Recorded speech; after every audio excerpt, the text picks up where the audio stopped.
ಸಾರಿಗೆ ನೌಕರರಿಗೆ ಏನು ಸರ್ಕಾರ ಚುನಾವಣಾ ಪೂರ್ವ ಸರ್ಕಾರಿ ನೌಕರರಿಗಿರುವ ಸರಿಸಮಾನ ವೇತನವನ್ನ ನೀಡ್ತೀವಿ ಮತ್ತು ಅವ್ರಿಗೆ ಇರುವ ಸೌಲಭ್ಯಗಳನ್ನ ನೀಡ್ತೀವಿ ಅಂತ ಪ್ರಣಾಳಿಕೆ ಭರವಸೆಯನ್ನ ನೀಡಿದ್ರು.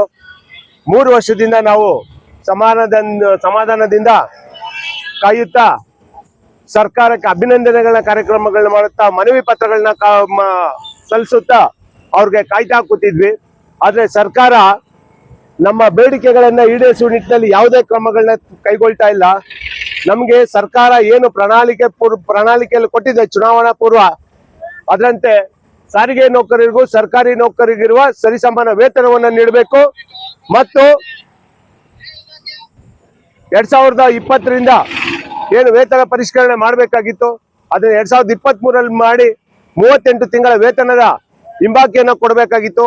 ಈಗ ಸರ್ಕಾರ ಏನು ಚೌಕಾಸಿ ಪದ್ಧತಿಯಲ್ಲಿ 14 ತಿಂಗಳು ಕೊಡ್ತೀವಿ, ನಂತರ ಈಗ 26 ತಿಂಗಳಿಗೆ ಕೊಡ್ತೀನಿ ಅಂತ ಹೇಳ್ತಾ ಇದ್ದಾರೆ. ಅದನ್ನೆಲ್ಲ ನಾವು ಕೇಳಲ್ಲ ಸಮಯ. ಯಾಕಂದ್ರೆ ಕೋವಿಡ್ ಸಮಯದಲ್ಲಿ ಸರ್ಕಾರದ ಎಲ್ಲಾ ಇಲಾಖೆಗಳಿಗೂ ನೀವು ರಜೆಗಳನ್ನ ಕೊಟ್ಟಿದ್ದೀರಾ, ಕುಂಚಿ ಸಂಬಳ ಕೊಟ್ಟಿದ್ದೀರಾ.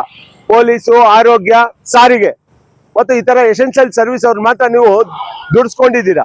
ಅದರಂತೆ ನಾವು ಎಸೆನ್ಷಿಯಲ್ ಸರ್ವಿಸ್ ಆಗಿರೋದ್ರಿಂದ ದಯವಿಟ್ಟು ನಮಗೂ 38 ತಿಂಗಳ ವೇತನದ ಹಿಂಬಾಕಿಯನ್ನು ಕೊಡಬೇಕು.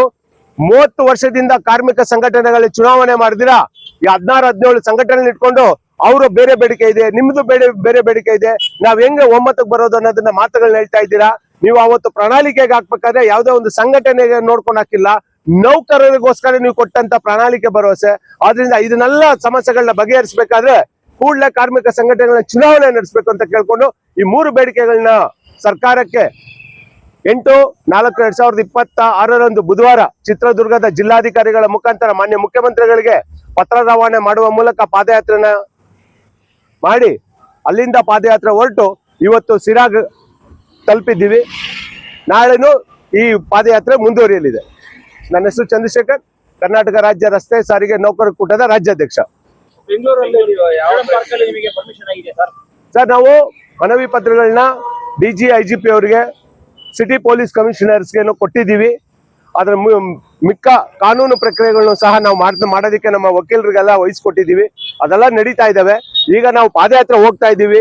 ನಾವು ಬಾಬಾ ಸಾಹೇಬ್ ಅಂಬೇಡ್ಕರ್ ಅವರು ಕೊಟ್ಟಿರುವಂತ ಸಂವಿಧಾನಬದ್ಧ ಹಕ್ಕುಗಳನ್ನ ನಾವು ಕೇಳ್ತಾ ಇದ್ದೀವಿ. ಹೋರಾಟ ಮಾಡೋದು ನಮ್ಮ ಹಕ್ಕು.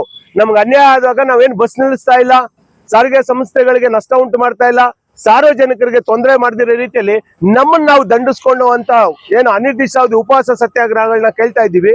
ಅದಕ್ಕೆ ಸರ್ಕಾರಗಳು ಪ್ರಾಮುಖ್ಯತೆಯನ್ನು ಕೊಟ್ಟು ನಮ್ಮ ಶಾಂತಿಯುತ ಹೋರಾಟಕ್ಕೆ ಏನು ಕೇಳಿದ್ದೀವಿ ನಾವು, ಆ ಅನಿರ್ದಿಷ್ಟಾವಧಿ ಉಪವಾಸ ಸತ್ಯಾಗ್ರಹಕ್ಕೆ ಸರ್ಕಾರ ಮತ್ತೆ ಪೊಲೀಸ್ ಇಲಾಖೆ ಅನುವು ಮಾಡಿಕೊಡುತ್ತೆ ಅಂತ ನಾವು ಅನ್ಕೊಂಡಿದೀವಿ. ಇನ್ ಕೇಸ್ ಆಫ್ ಅವ್ರು ಏನಾದ್ರು ಕೊಡೋದನ್ನ ಬೆಂಗಳೂರಲ್ಲಿ ಫ್ರೀಡಂ ಪಾರ್ಕ್ ಅಲ್ಲಿ ಕೊಡೋಕ್ಕಾಗಲ್ಲ, ಅದು ಇದಂದ್ರೆ ನಮ್ಮನ್ನ ನೀವು ಎಲ್ಲಿ ಬಿಟ್ರನೋ ಅಲ್ಲೇ ಉಪವಾಸ ಸತ್ಯಾಗ್ರಹನ ನಾವು ಶುರು ಮಾಡ್ತೀವಿ.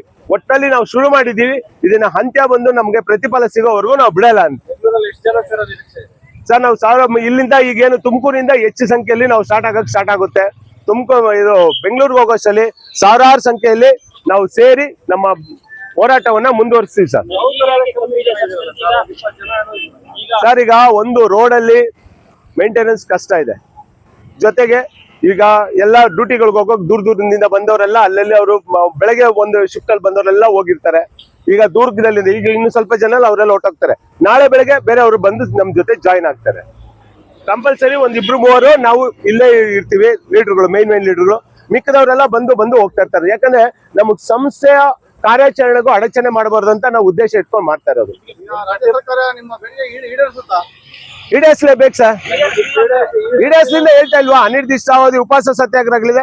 ಅದ್ರ ನಂತರವೂ ಇವ್ರೇನಾದ್ರು ನಮ್ಮ ಬೇಡಿಕೆ ಈಡೇರಿಸಲಿಂದ ಮುಂದಿನ ಬೆಳವಣಿಗೆ ಉಗ್ರ ಹೋರಾಟಗಳಿಗೆ ಏನಿದಾವೆ ಅದಕ್ಕೆ ನಾವು ಕೈ ಹಾಕ್ಬೇಕಾಗುತ್ತೆ ಸರ್.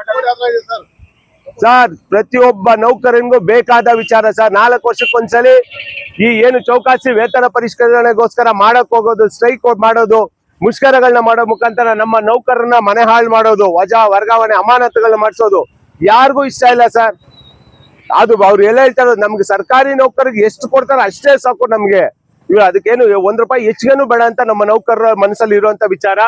ದಯವಿಟ್ಟು ನಾವು ಸರ್ಕಾರಿ ನೌಕರಿಗಿಂತ ಹೆಚ್ಚಿನ ಒತ್ತಡದಲ್ಲಿ ಹೆಚ್ಚಿನ ಸಮಯ ನಾವು ಕೆಲಸ ಮಾಡೋರು.